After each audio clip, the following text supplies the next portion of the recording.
Hi friends, how are you all. दोस्तों, आज मैं स्टॉक रिव्यू करूंगा रिलायंस इंडस्ट्री के ऊपर। टेक्निकल एक्सपेक्ट पे जो भी चीज़ चार्ट पर दिख रही है रिलायंस इंडस्ट्री के, वो मैं आप लोगों से साझा करूंगा, आप लोगों को शेयर करूंगा और उसके ऊपर आप लोग अपना एनालिसिस करके अपने एडवाइज़र से पूछ के ट्रेड ले सकते हैं।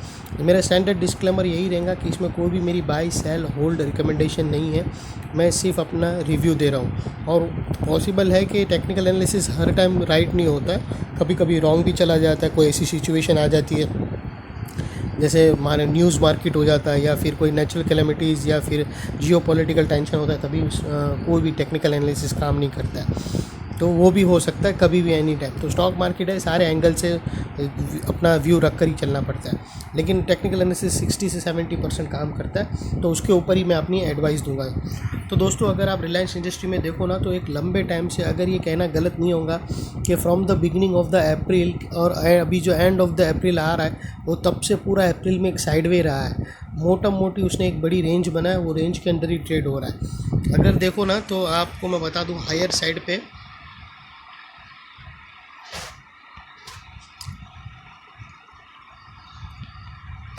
जो मोटा मोटी अगर आप देखो ना, तो रिलायंस इंडस्ट्री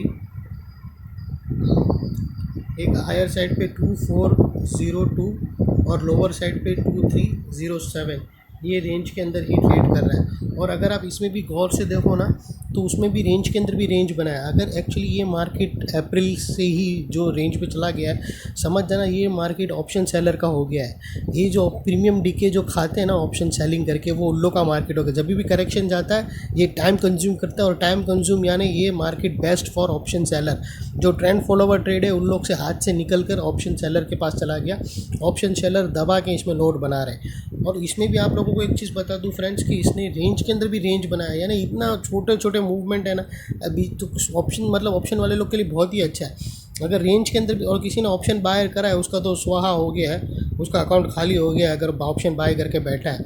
क्योंकि अगर आप देखो ना, तो रेंज के अंदर भी उसने मतलब इतना आराम से रेंज के अंदर भी रेंज बनाया है। देखो, अगर आपको मैं क्लियरली बताऊँ, तो एक रेंज यहाँ से है और एक रेंज देखो, ये मतलब चार, ये जो पहले तो दो बड़ी रेंज मैंने आप लोगों को बताया। सबसे पहले ये एक रेंज और ये एक रेंज, फिर उसके अंदर भी ये दो रेंज और नीचे की बना रहा है, जो 2376 और 2343, ये दो रेंज के अंदर ही ट्रेड हो रहा है। अभी कल friends, by any chance hourly chart के अंदर दो कैंडल ये जो अपर लाइन है ना, ये जो 2376 की जो लाइन है, अगर बाय एनी चांस कल आवरली दो कैंडल 2376 के ऊपर क्लोज हो गई सक्सेसफुली, तो आप देखोगे मार्केट सीधा अपर रेंज पे जाता हुआ, वो जो आएगा 2402 तक पहुंचेगा। और दोस्तों, अगर फिर हो सकता है, अगर ये मतलब यहाँ से इधर पहुँच के यहाँ पर फिर कुछ सेलिंग बेलिंग आई हो, यहाँ से ऊपर पहुँचने के बाद फिर यहाँ पे अटक गया, रेजिस्टेंस फेस किया और नेगेटिव कैंडलस्टिक पैटर्न बनाया, तो पॉसिबल है कि वो नीचे भी आएगा। और नीचे जैसे ही सेलिंग एक एक लेवल तोड़ेगा, नेक्स्ट लेवल तक आएगा, ये उसके बाद और भी तोड़ेगा तो नीचे आएगा। लेकिन दोस्तों, उसकी हाई चांसेस ये भी है कि जैसे अगर आप निफ्टी, बैंक निफ्टी देखो, तो उन लोग ने एक अच्छे खासे रिवर्सल साइन दिए है, तो उसमें पॉसिबल है कि यहाँ से भी अपसाइड ब्रेक करे। तो जैसे ही एक अपसाइड ब्रेक करेंगी, तो एक बहुत ही अच्छी, मतलब इसमें वापस ये जो ऑप्शन सेलर का जो मार्केट था ना, ये ऑप्शन सेलर का मार्केट फिर वापस चला जाएगा ट्रेडर्स लोग, ट्रेंड ट्रेडर्स वाले लोग के लिए। तो यहाँ से फिर हो सकता है, पॉसिबल है कि अगर ये अपसाइड ब्रेक कर दिया उसने 2402 को सक्सेसफुली, तो फिर पॉसिबल है कि हायर टारगेट आएंगे। और वो हायर टारगेट फ्रेंड्स, वो हायर टारगेट है अराउंड, मतलब यहाँ से जैसे ही ब्रेक होगा अराउंड 100 से 85 पॉइंट का मूव आएगा। ऑलमोस्ट 4 से 4.5% का मूव आ सकता है रिलायंस इंडस्ट्री में। अगर ये 2402 को ब्रेक करेगा, तो फिर ये पॉसिबल है कि ये यहाँ तक जाएगा 2502।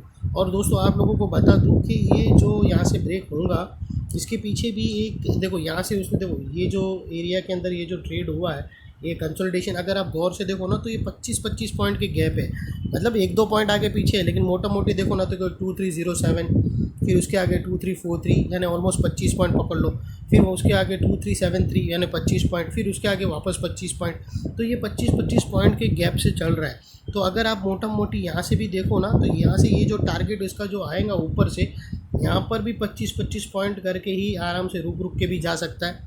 या बाइंग प्रेशर एकदम मतलब बोलते ना भूखे शेर की तरह अगर बाइंग एग्रेसिव आई या कोई अच्छी स्ट्रॉन्ग न्यूज़ आई तो वो 25 पॉइंट वाली चीज़ नहीं होगी, वो सीधा सारे रेजिस्टेंस को तोड़ के देखो। वो मैं इसलिए बोल रहा हूँ क्योंकि ना 25-25 पॉइंट से क्यों आगे बढ़ेगा। अगर आप गौर से देखो ना तो रेजिस्टेंस भी एक एक 25 पॉइंट पे ही खड़े हैं। देखो आप देखो तो सबसे पहला रेजिस्टेंस का यहाँ पर आएगा, जैसे ही 2400 ब्रेक करेगा तो 2427 उसका फर्स्ट रेजिस्टेंस है।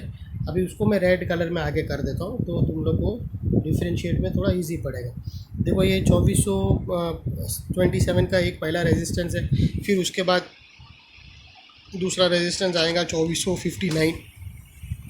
तो यहाँ से भी अगर आप देखो ना तो ये जो लेवल है यहाँ से भी अगर ये जो रेंज है अगर ये रेंज भी ब्रेक करेंगी तो यहाँ पर 25-25 पॉइंट पे एक एक रेजिस्टेंस है, और वो सिमिलरली इसके जैसा ही यहाँ से 25-25 पॉइंट था, यहाँ से भी 25। लेकिन अगर बाइंग स्ट्रॉन्ग आई तो ये सारे लेवल को तोड़ के वो तुरंत ही कोई अच्छी न्यूज़ आई तो यहाँ तक पहुँच सकता है। तो दोस्तों ये थी एनालिसिस।